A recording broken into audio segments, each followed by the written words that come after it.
Okay, so tell me about what kind of person George was, like what kind of or attitude, behavior, personality he had. Oh, there's so many stories. I adored my father. I thought he was wonderful. He was born in Canada, in Ontario province. We covered that last time, but like what kind of father was he to you? What kind of a father he was to me? Caring. Actually, when my mother scolded because I would run away from that yard because I wanted to play with the neighborhood kids, she didn't want me to leave the yard because I might not be safe. And I'd go anyway. And she'd tell him, and then he would switch me with a sort of a, it didn't leave bruises, it didn't cut anything, but it hurt. And all the time he did it, there'd be tears in his eyes because he didn't want to do it. But he and I walked together and hiked together. We hired horses and rode together. He loved horses. He bred them and trained them and traded them when he was a younger man. And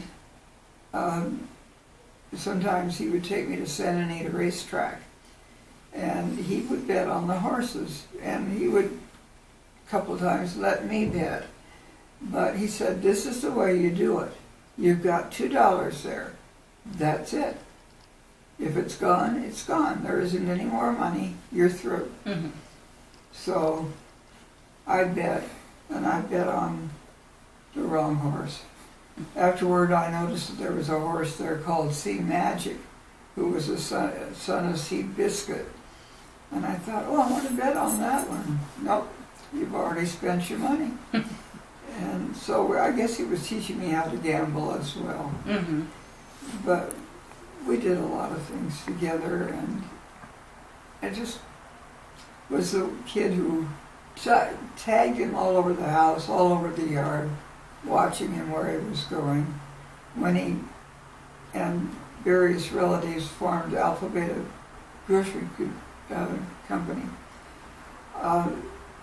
I'd go out to the office with him in Pomona, and if he was doing accounts, I'd help count the money and all that. I was pretty young for that yet, but I think that's the first time I ever saw a $1,000 bill. It was amazing. But I loved the time I spent with him. My mother's idea to be with me, it was to take her shopping, or go shopping with her. I didn't take her. And if we went into LA on the big electric cars that ran between Monrovia and LA, we'd go in on that, and then we'd walk through one of the major department stores. And she knew exactly where the section was. By that time I was reading. And we'd find the book where the place where the Oz books were. And I'd sit down and start reading.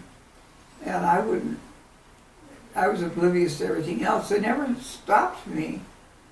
But she knew that if she put me there, I'd be there when she wanted to come back.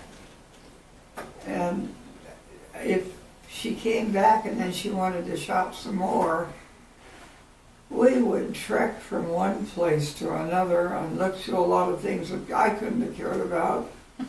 But I was supposed to stand there, and I couldn't practice my tap dancing. That was not appropriate.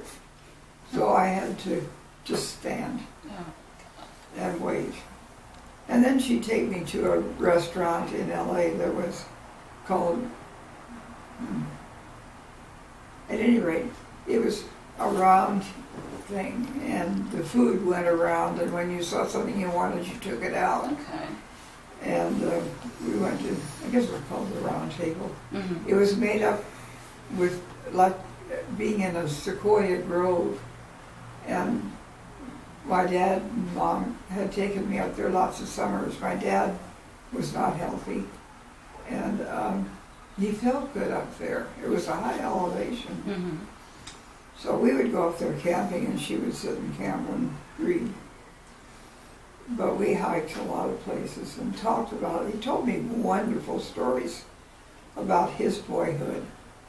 And like his father was a doctor, and he would drive the buggy to whatever house had an alien patient with a gun across his knees because there were wolf packs in there that could attack the horses for food. So he would go out and then he would help his doctor. He wanted to be a doctor, but he was too deaf. Just, there wasn't any way to get around that. But anything that was sick or hurt, you'd take it to him and he'd figure out how to fix it up. And my sister, his only daughter, was 20 when I was born. His first wife died. And I adored my sister. So he had the two of us girls who thought he was really, really special father. But he came from the family had moved from upper United States to Canada because Canada was giving away land in Ontario province because they wanted to populate it. Right. I didn't tell you that, did I, David? You did. You didn't tell me about the story of your dad horseback riding on camera with you on there. You had that pony. A pony? You said you were riding on a pony? One day, yes, we were renting horses to go out. And I think the pony might have been cheaper, I'm not sure. But he chose a rather small pony for me because I was still a small child. And I didn't like it. So I wasn't riding carefully. I was just sitting on it and I wasn't even sitting properly. And the doggone thing got down and rolled on me. Oh. And it didn't hurt me. It was certainly scary because I'd never had anything like that before. And he came back and got off his horse and threw his reins at me and said, "Hold this." And he got on that pony and he rode the bejesus out of it. Schooled it up one trail and down the other. And then when he finally decided that it had enough, he tossed the reins over to me and said, "Now ride it." And I did. I knew how to ride. I just had been sloppy and careless because I was spoiled. I didn't get what I wanted. So that was the only time he ever really tore into me about anything. And you said that he liked to golf with you. How was that? He liked what? To play golf with you? He loved to play golf. And in the course that he played, they didn't fuss about me tagging him. Because I was only 6 or 7. And I'd watch him, walk with him around the course and watch him play. I didn't have lessons or anything.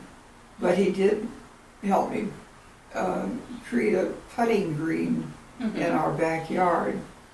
So I had a putting club that I could practice with out there. And later on, I did take some golf lessons. I'm not good at it. But he was. He was very good. And what else did he do for fun? You said something about him doing parties a lot? About what? Parties? You said your dad did parties for fun or invited neighbors over? I can't remember that. Okay. So how was your house, or how was your house like that you grew up in then? Because you had fond memories of your house, right?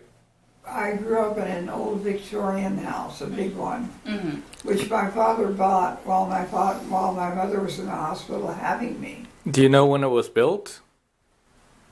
I did, but I don't remember now. I think it was almost late 1800s because it was built by the first banker in town. And I don't know how long ago that was. Okay.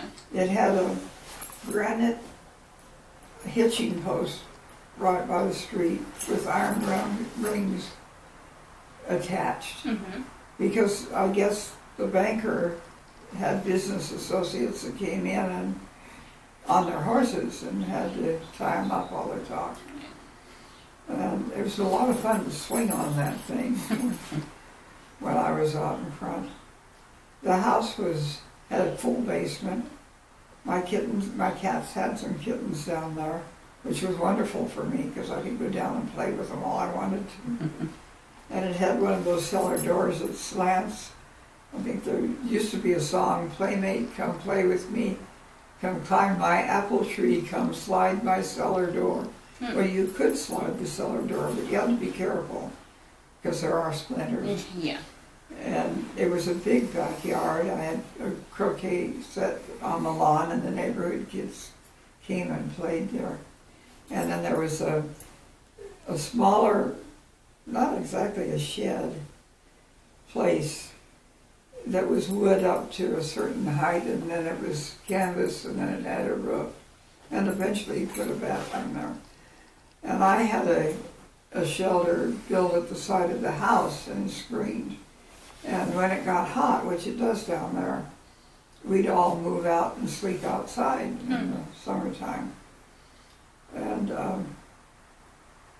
it was great, you know, listening to the crickets smelling. They had jasmine growing over it, so it smelled wonderful. And it was a great place to grow up. The town was a good place to grow up. We were only a block from his grocery store, about 2 blocks from the library. And my school was a couple blocks down. It was Orange Street, then it later became Colorado. Did you do any gardening at your house? Oh, they did a lot. They Dad did? bought a half lot next to us and put in a rose garden because he loved to grow things. And then he built a greenhouse because he wanted to do that kind of thing. And then next to that was a hammock under a tree. It was a great place to hang out, read, whatever. And in the front there was a huge Washington palm, which was quite an interesting thing because its leaves droop when it's getting old. And those leaves have, or needles, whatever they are, have spikes that really can hurt. But they were also fun to hang on to and swing back and forth, which we all did. And so there was that. But no, he had his rose garden. He had tree roses around the horseshoe that came around the palm tree up to the front porch, a big front porch. And it was 2-story, well actually it was 3, but only one was attic. The basement was really like a floor. Did you do any fruit or vegetable gardening? Huh? Were there any fruits and vegetables in that garden? Blackberries, lots and lots of blackberries, and a loquat tree and a walnut tree, which was a lot of fun to climb. And not so much of the regular vegetable fruit garden, he didn't do that. And then he put in 2 avocado trees, which grew to be giants. He took great care of them, and I think he even smudged them a couple times when it was frosting. But produced trees, avocados like crazy. One was a 40 and one was a rockwood because they produce at different times. So we always had a box of avocados ripening in the kitchen. There was a dumb waiter there where you can put the thing down to the basement to put whatever's in the basement you want to heist up again. I've never seen that in any but houses, very old like that. And it was a big house, had a big dining room with built-in cabinets for linens and china, and it was nice. So I lived there until after I was married. I came home when I was teaching somewhere else, and then I'd be at home for a time there, which I loved because I always wanted to be with them. In the mornings, early mornings, and particularly on Sundays, I'd go out of my sleeping porch and over to his sleeping porch and crawl in bed with him, and he would tell me stories about when he was a little boy. And they were wonderful stories, and I wish there had been tape recorders because they were well worth sharing. But they didn't have those then, and I don't remember them well enough. Now what? I think we're good for today. I think we're good for today. Thank you.